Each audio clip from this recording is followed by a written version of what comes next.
Mungu uliye hai, asante kwa ajili ya mtumishi wako Austin. Mungu umemwandaa na yuko tayari kuachilia kila ambacho Mungu umempatia. Ninaomba umtumie mtoto huyu kwa utukufu wa jina lako. Wewe uliyesema waacheni watoto wadogo waje kwangu. Bwana Yesu, naomba kwa vipawa ulivyoachilia ndani ya Austin, kwamba Bwana umtumie kwa utukufu wako. Nasi kama watoto wako tuko tayari kusikia kupitia kinywa chake. Umbariki, umtunze na umtumie katika maisha yake kwa utukufu wa jina lako. Tunaomba na kuamini. Amen. Amen. Kanisa, mnaweza kuketi. Karibu Austin kwa ajili ya neno. Amen. Bwana Yesu asifiwe. Bwana Yesu asifiwe kanisa. Amen. Leo ni sikukuu yetu watoto. Kwa majina naitwa Austin Elsaria Maro, ni mwanafunzi wa darasa la Mighty Light na pia mwanafunzi wa mafundisho ya kipaimara. Ni mtoto wa kwanza wa engineer Elsaria Maro na Neema Mdegela, na nina wadongo wangu wawili, Aaron na Anaya. Leo nitakuwa mhubiri. Somo la leo litahusiana sana katika Kutoka sura ya 23 mstari 20 hadi 21.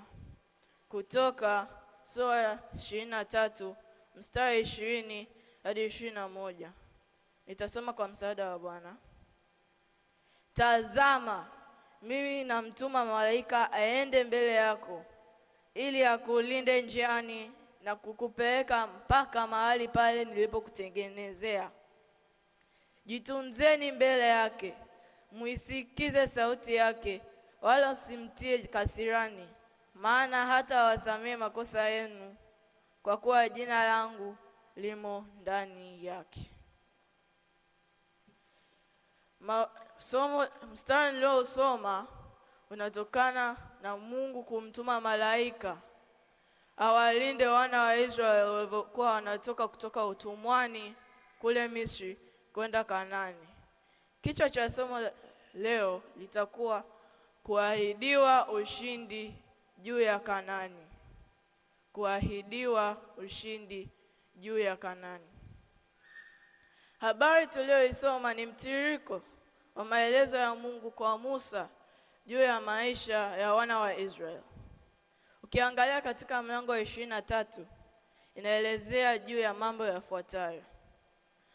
Mstari wa 1 hadi wa 9 ni maagizo ya haki na usawa.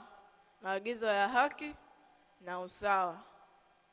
Mstari wa 10 hadi wa 13 unaelezea maagizo ya miaka 7 kuhusu mavuno na kufanya kazi.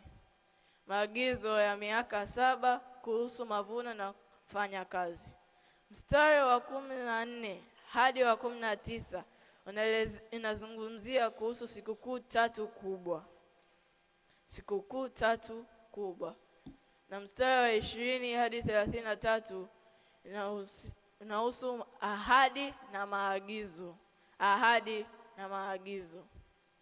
Mistari tuliyosoma leo inaelezea kuhusu Mungu kumtuma malaika wake kama mtangulizi katika njia anayoendea kwa lengo la kuwalinda wana wa Israeli mpaka wafike Kanaani.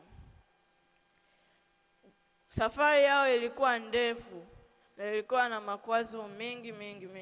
Lakini kwa upendo wa Mungu aliwaahidi ulinzi wa malaika wake kwa malaika wake wote wa safari hiyo.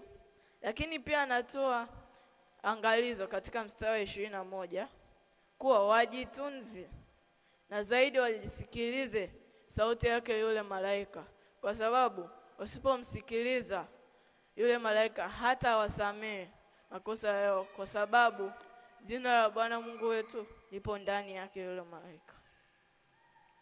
Mistari hii ina mafunzo mengi sana katika kanisa leo.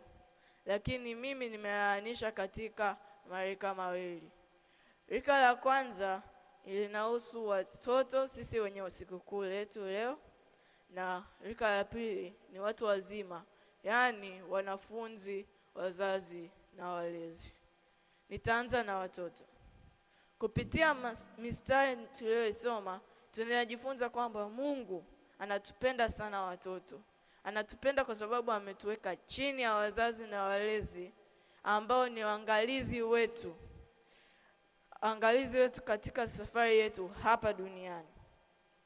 Hawa wanatuongoza na kutufundisha mambo mengi mazuri na tunapaswa kuwatii.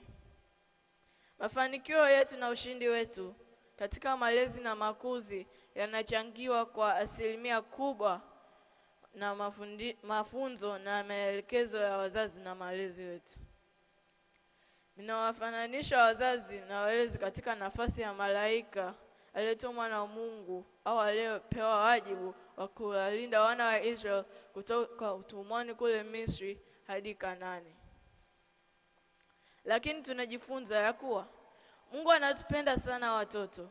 Anatamani watu wote wapokee na kufuata sauti yake kama watoto ili kuurithi ufalme wake Mungu.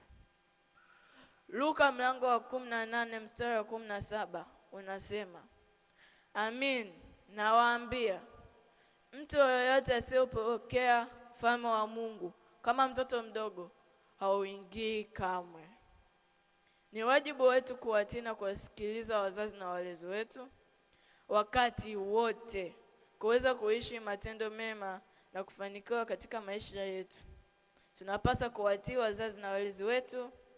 Biblia inasema hii ndio haki. Waefeso mlango wa 6 mstari wa 1 hadi wa 9 unaelezea kuwa, enyi watoto, watiini wazazi wenu katika Bwana, maana hii ndio haki. Watoto tunahimizwa kuwatii na kuwasikiliza wazazi. Heshima na nidhamu yetu ndio chanzo cha kufanikiwa kwetu katika maisha. Mithali sura ya 23 mstari 22 unasema, msikilize baba yako aliyekuzaa, wala usimdharau mama yako akiwa mzee. Na Mithali huo mlango wa 1 mstari wa 8 unasema, mwanangu, yasikilize mafundisho ya baba yako, wala usiache sheria ya mama yako. Mtoto mkaidi asiye na nidhamu ni chukizo kwa Mungu. Mungu hataacha kuadhibu, na zaidi tuwaombee kwa Mungu wazazi na walezi wetu wafanikiwe katika kazi zao, ili waweze kutulea na kutuongoza vyema katika maisha yetu. Watoto, katika upendo wetu kwa jamii tunapaswa kutenda na sio kusema au kikiri kwa ulimi tu. Tufanye kazi za nyumbani na kusaidia katika majukumu ya kila siku. Tuwe msaada katika familia zetu. Tusitafute visingizio kukwepa wajibu. Mfano, nina homework nyingi, ninaumwa, au ninajifunza nyimbo za Jumapili, siwezi kusaidia kazi. Wengine husema nina mikono midogo au sina nguvu. Tuwasaidie wazazi na walezi kwa vitendo na kweli. Yohana wa 1 sura ya 3 mstari wa 18 hadi 20 unasema, watoto wadogo, tusipende kwa neno wala kwa ulimi, bali kwa tendo na kweli. Katika hili tutafahamu ya kwamba tu kwa kweli, nasi tutaituliza mioyo yetu mbele yake, ikiwa mioyo yetu inatuhukumu, kwa maana Mungu ni mkuu kuliko mioyo yetu, naye anajua yote. Kwa hiyo imetupasa sisi watoto tunatakiwa tuwasikilize wazazi wetu na walezi wetu katika maisha yetu. Kwa sababu amri ya 4 yenye ahadi inasema, watiini wazazi na walezi wetu, watiini wazazi na walezi wetu, ili upate kuishi siku nyingi katika nchi upewayo na Bwana Mungu wetu. inamaanisha nini? Inatupasa kumwogopa Mungu na kumpenda, tuwatii wazazi na walezi wetu ili tuweze kuishi miaka mingi katika nchi tumepewa na Bwana Mungu wetu. Rika la pili kwa wazazi na walezi wetu. Mungu anawaagiza kama malaika kutuongoza na kututangulia sisi watoto wenu katika safari ya maisha yetu. Wazazi na walezi mnabeba nafasi ya malaika katika wajibu wa kutulea sisi watoto wenu.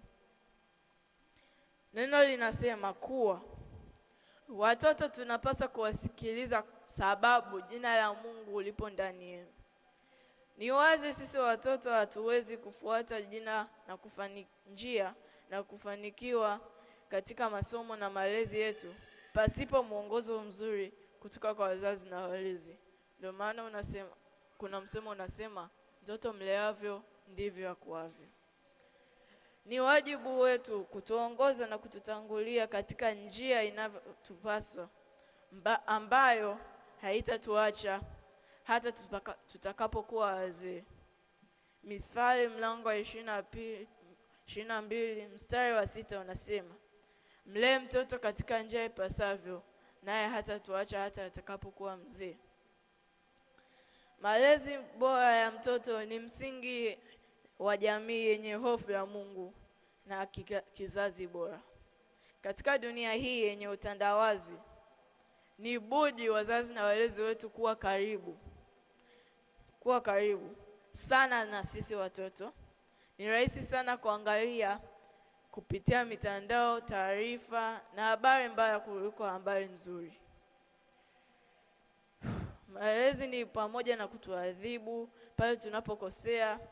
Adhabu iendane na mafundisho. Mtoto asipewe adhabu pasipo kufahamishwa kosa lake na pia kuelekezwa njia sahihi ya kufuata.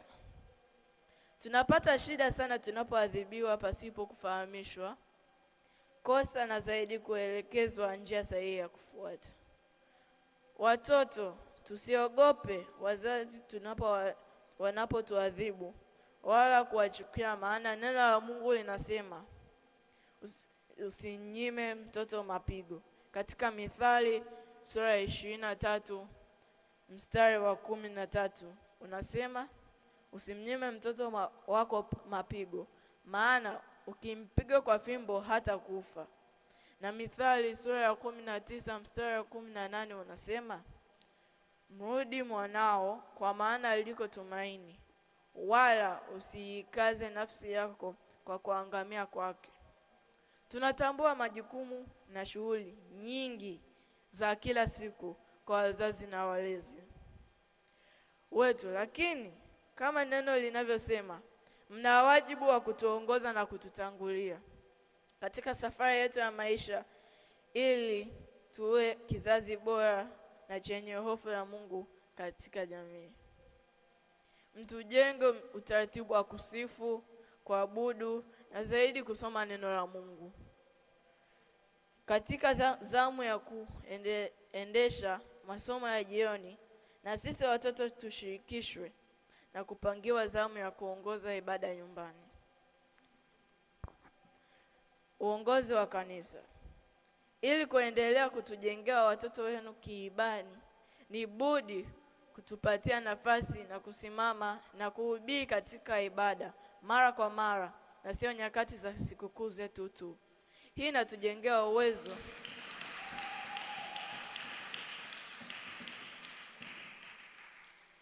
inatujengea uwezo wa kusimama imara na kulitangaza neno la Bwana Yesu. Unaposimama mbele ya kanisa ni tofauti na kusimama mbele ya familia au mbele ya darasa shuleni. Lakini ni vizuri kushiriki na wazazi na walezi kutafakari neno la Mungu. Hitimisho langu ni, leo ni sikukuu yetu, yani Mikaeli na watoto. Tuitumie hii kumbukumbu nzuri kutenda matendo mema kwa watoto na kuwajali watoto wote wenye mahitaji. Tuwaombee watoto wote wenye huzuni, kama yatima ambao wanaumwa, wenye ugonjwa na wenye kukata tamaa kwa magumu wanayopita. Malaika walinzi watufunike watoto wote na kutubariki tukue kwa kumpendeza Mungu na mwanadamu. Taifa imara linajengwa na kizazi chenye hofu ya Mungu. Watoto sisi ni taifa la leo na pia ni wazazi wa taifa la leo la kesho. Kwa hiyo tabia njema na utii kwa walezi na wazazi wetu ni msingi imara katika safari yetu ya maisha. Tunategemea nyinyi wazazi na walezi wetu, kwa sababu mtakavyotulea sisi ndio watakavyokuwa taifa la kesho, kwa sababu sisi tutakuwa taifa la leo. Sisi watoto wa CCT UDSM Chaplaincy tuna bahati sana kuongozwa na wazazi na walezi wenye hofu ya Mungu. Tuna nafasi ya kuwa kielelezo bora kwa watoto wengine huko mashuleni na manyumbani, kuyatenda matendo mema na kuwa na heshima na nidhamu katika jamii. Tuwe kielelezo kwa matendo yetu katika jamii zinazotuzunguka. Tukifanya haya yote, tutaweza kufika Kanaani tukiongozwa na malaika. Maana Kanaani yetu sisi ni uzima wa milele. Kwa hiyo tunatakiwa tumfuate neno la Mungu, tulisome. Nyinyi wazazi na walezi mnatakiwa mtufundishe neno la Mungu, kwa sababu hatutaiacha hata tutakapokuwa wazee, na ndivyo tutakavyowalea watoto wetu hizo siku zitakazofuata. Kwa hiyo nyinyi wazazi tunawategemea, naomba mtufundishe kwa kutuongoza na neno la Mungu, maana tunafuata nyinyi. Tunawategemea nyinyi katika malezi yetu bora. Tunawaangalia nyinyi, ndivyo tutakavyofanya vitu. Mtoto hawezi kuandika bila kumwangalia mwalimu wala kufundishwa. Sisi hatuwezi kuwalea watoto wetu bila kuangalia nyinyi mnavyotulea sisi.